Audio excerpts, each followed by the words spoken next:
Welcome to Writer Reading for May 2026, Zombie Survival Awareness Month.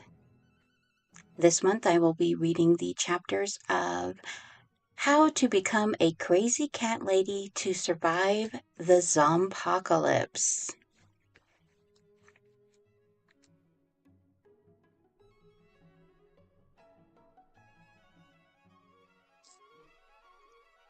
How to Become a Crazy Cat Lady to Survive the Zombpocalypse, Chapter 3. 1 year later. Walking around with the phone on her shoulder, Babs chewed her lip. She pulled a copy of a magazine with a picture of a giant aircraft carrier with the number 78 on the side, floating next to a white platform with a flame. The entire magazine was about the new Ronald Reagan Carrier Memorial and the 5,000 sailors lost. I think the risk of real war is very low. I mean, the UN controls North Korea now, and it isn't like they could bomb Baltimore or even Alaska. They don't even have enough fuel oil to heat their homes, let alone launch a missile. And the Navy is standing by in case they try anything else. Babs answered her therapist's question. I'm glad you feel that way. So many of my other patients are terrified of nuclear war. Now, let's talk about the latest shutdown. We are at level 3. How do you feel about the information the public is getting after it was revealed the vaccine is only 10 or 20% effective? Dr. Merced asked as she put the magazine in a paper bag, then books in other bags. The resurgence of Pandemic 4's viral respiratory failure syndrome, which was an adult version of pediatric RSV, along with some new pneumonia infection, caused Babette to start having anxiety attacks. All she could think about was how her father died alone in his home because the ambulance took 3 hours to respond to his health alert emergency call. I'm angry. I don't watch the news about it because then I panic when I think about anyone touching the books. What if I can't get them sterilized properly? What if the whatever disease can't be removed from the paper, like scarlet fever or smallpox? But is this about the books or your father's death? How are you processing your grief? Babs sighed as she admitted to her therapist. My father was very elderly, and after decades of smoking a pipe, he was in the highest risk group for VRFS. I understand why he died. You say that so calmly, but has your heart and mind really accepted his death, and that you are alone in the world? Dr. Merced prodded her carefully. Matilda Pratt insisted all employees have mental health support due to the stress of the lockdown beginning again when the vaccinations for Pandemic 4 were proven to be only 10% effective. I'm not really alone. I have friends and coworkers. I still have my mother's family in California. Babs repeated what she told him last time. Family which you are not on speaking terms with, and you have admitted your coworkers aren't really your friends. They have had several get-togethers without inviting you. Have you and Bill gone on another date? We can't go out again. The shutdown. Babs made the excuse to avoid restaurants, but it rang untrue even to her ears.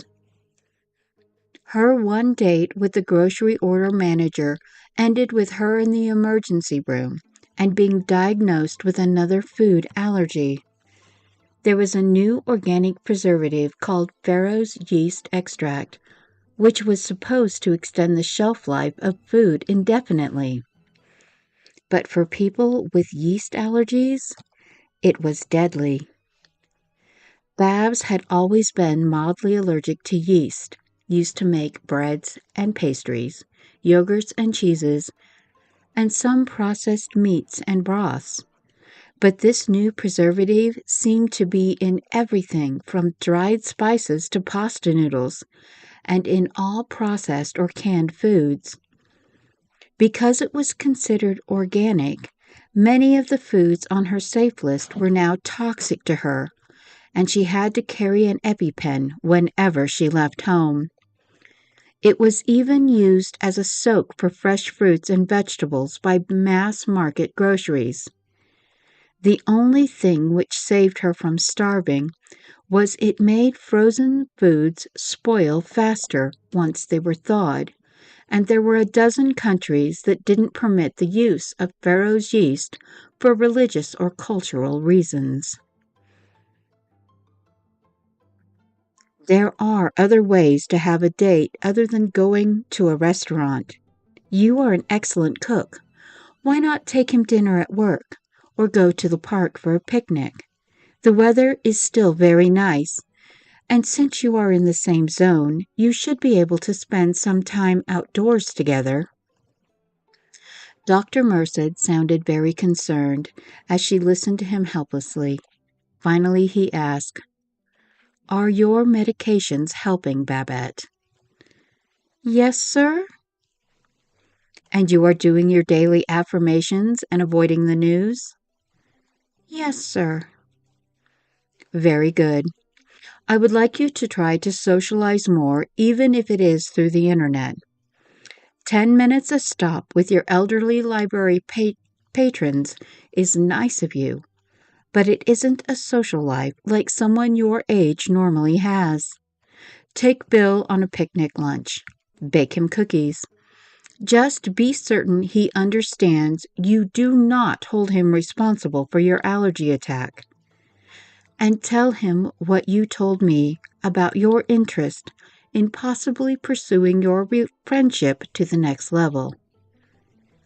"Yes, Dr. Merced," Babette answered like a scolded child. "I do call and read to him. He's dyslexic like my dad. He didn't realize he could order audiobooks for free through the library." "That's good, but I want you to try for an in-person date. I will call you in 2 weeks. Are Thursdays at the same time still good?" "Yes, sir." "Feel free to call me before then if you need me. Goodbye, Babette." After she hung up, Babs sighed, shaking her head. He didn't understand that she didn't need to have a social life or be the center of attention like the rest of her generation. She didn't even belong to any of those social media apps. That was why she liked Bill. He didn't belong to them either. Real phone calls and old-fashioned cards were how they connected. He had been so surprised and touched by her handwritten thank you note. Talking on the phone in the evenings when she wasn't working at the pharmacy was the only socializing she did besides Sunday tea with Mrs. Pratt. A tap on the window made her turn. The new bank-style teller drawer and speaker let her talk to patrons without letting them inside. "Hello, Mr. Smith. I have your book and magazine order ready," Babs announced as she gave him her best smile. "I included something new, a book on micro-wind turbines, just translated from Danish. It has a lot of engineering diagrams and schematics I thought you would enjoy." The lines around his face and above his eyes crinkled. With his unseen smile, as he nodded, "You always find me the best books, Dr. Bland. Thank you." She placed the bag in a drawer, then slid it out as she leaned forward, faux whispering, "I got 2 copies. I hope you can explain it all to me when you finish reading it. It looks fascinating." "I would like," he coughed into his mask, then thumped his chest. "I can't wait to get over the after effects of this virus. See you next week." "Feel better," she waved. "See you next Thursday." As he walked away, tears leaked from her eyes. Mr. Smith survived and recovered from viral respiratory failure syndrome. Her father had not been so lucky. She missed him so much it hurt like a punch in the chest. She tried not to sob aloud in the empty library as she took Mr. Smith's returned books to be sanitized. The bell by the window chimed, so she wiped her face quickly and put her glasses back on before going to the window and giving the next patron a perfect smile. "Welcome to Enoch Pratt Free Public Library. What would you like to read today?"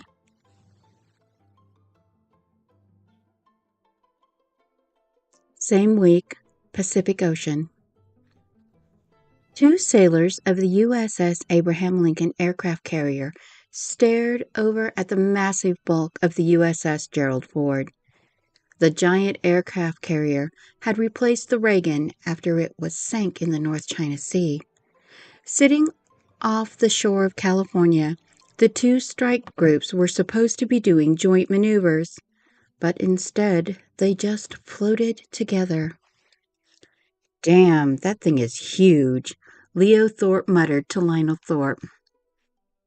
"Yep, and in a few years the new Lincoln will be the same size," Lionel revealed, then asked, "How do you feel about shore leave getting canceled?"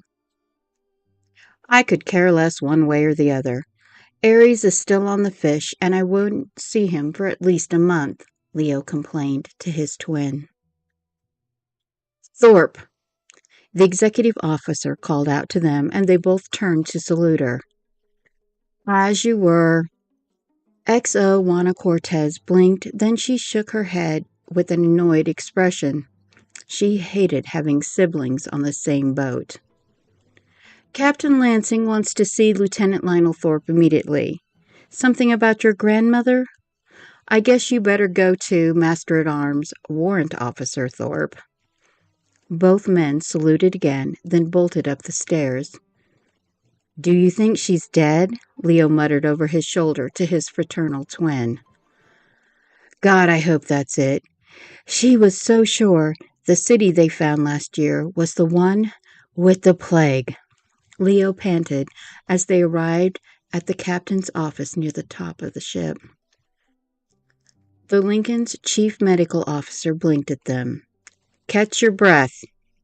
He looked over the Thorpes, then asked, "Do you know why the captain's order that we take on no supplies containing a food preservative called Pharaoh's yeast is about?" Lionel, who was a marathoner, had his breath first and gasped out, "It's dangerous. It was discovered after World War I and killed almost everyone who ingested it after a few weeks.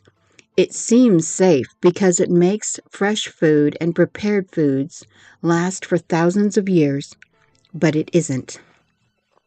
Last summer, the food industry paid billions to get it approved for use to make up for the fact they couldn't get the animal safety testing done.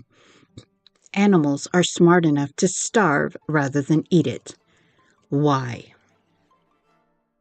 "You sound like one of those conspiracy theory nuts," the Ford's chief medical officer announced as he entered the room. They all saluted when Admiral Lansing stepped out with his son, Captain Lansing. "He's not wrong, Don. Lionel and Leo Thorpe are the direct descendants of Lord Carnarvon through his granddaughter, who was one of 3 survivors of the initial discovery of this pathogen. My grandfather barely survived. We have not had a single case of the new pathogen causing Pandemic 5 fungal pneumonia. There are over 200 ships in the Navy, but no one in our fleet has shown symptoms. The Admiral insisted, and his son nodded. You can't be certain this organic food preservative thing is the cause, the doctor refuted him. Looking past him, Captain Lansing nodded to Leo. Warrant Officer Thorpe, call your grandmother, then join us. Lieutenant Thorpe, why don't you come in and tell the good doctors your great-grandmother's story while we wait for the call to connect? The brothers glanced at each other. They always dreaded the day when their great-grandmother's worry became a reality. The story she told them as young boys about why people should always keep cats sounded fanciful, but the pictures were so old they could not have been faked. Then, joining the Navy, Lionel met first Captain, then Admiral Lansing. He knew immediately who they were and asked if they knew the story. The Admiral's grandfather was the same Sergeant Major Lansing who sent Theodora to safety.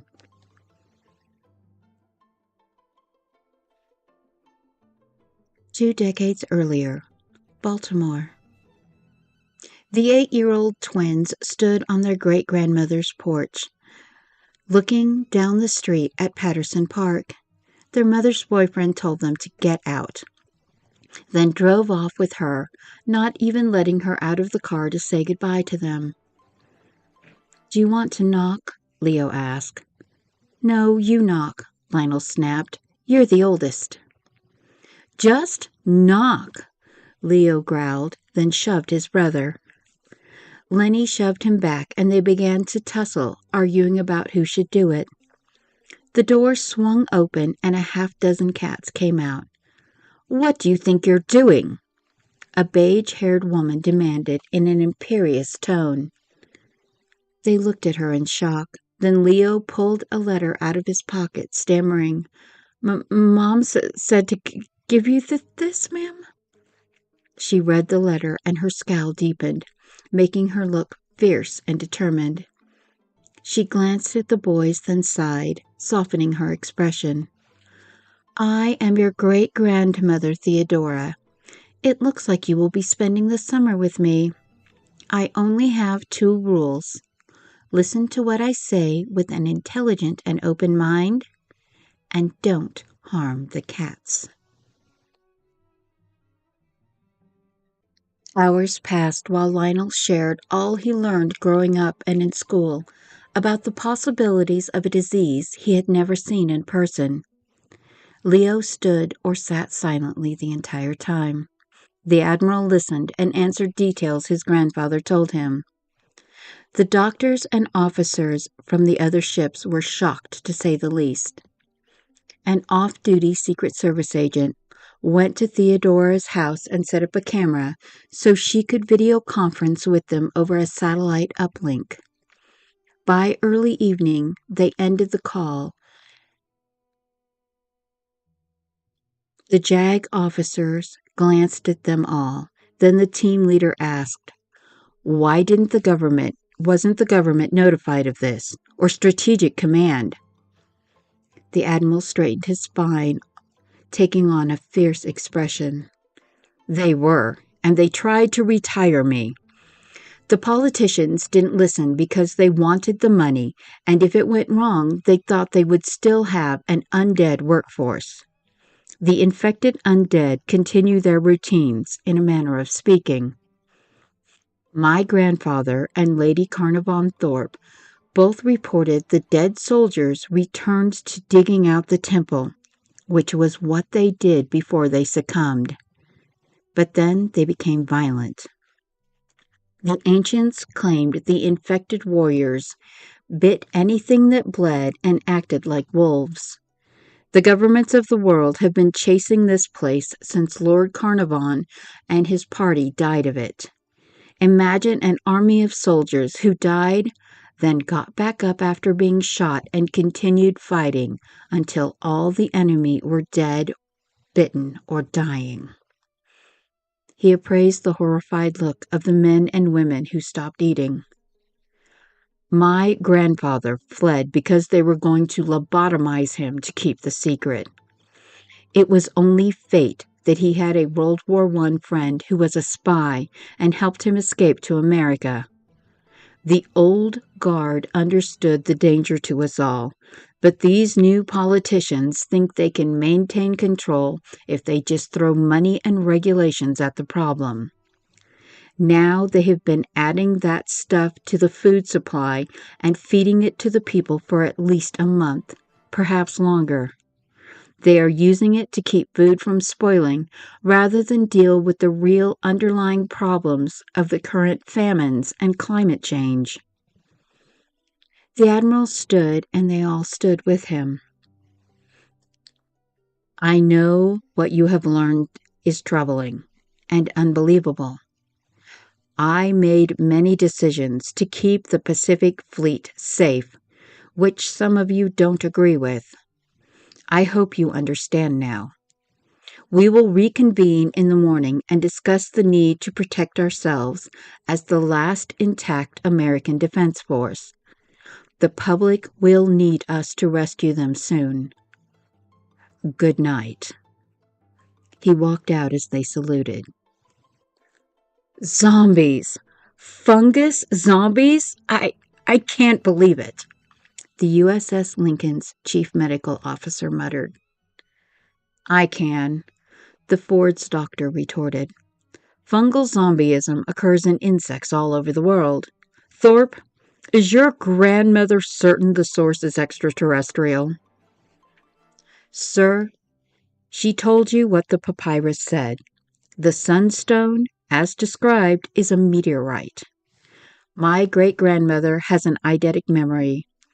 She hasn't forgotten a moment of her life or any document she has ever read. Lionel answered as Leo nodded. The elder twin added, if she's correct, and she is, it means in 2 to 3 weeks, everyone on the mainland is going to start dying and coming back, if they haven't already. Captain Lansing looked at Lionel. I want everything you know on the ship's social media blog page yesterday. We can only hope people will read it and believe. Yes, sir. The captain of the destroyer spy ship, the USS Burke, threw his pen on the tablet he had taken notes on. I can't believe the politicians let the food companies poison our civilian population just to make a longer-lasting can of soup. I'll get my people scouring social media sites. We need to find a way to get those who aren't infected off the mainland, or at least to a safe place, so they aren't killed by the infected when they become undead. That might be a problem. The CDC has put the country on a level 3 lockdown. They still think it is airborne. Exo Cortez from the board warned. Lieutenant Thorpe added, at the rate of spread, they will be at level 2 in 2 or 3 weeks, and everyone sick now will be undead by then. Captain Lansing nodded to his officers. Get some rest. Tomorrow, we have to start planning for the end of the world. Next time, Chapter 4.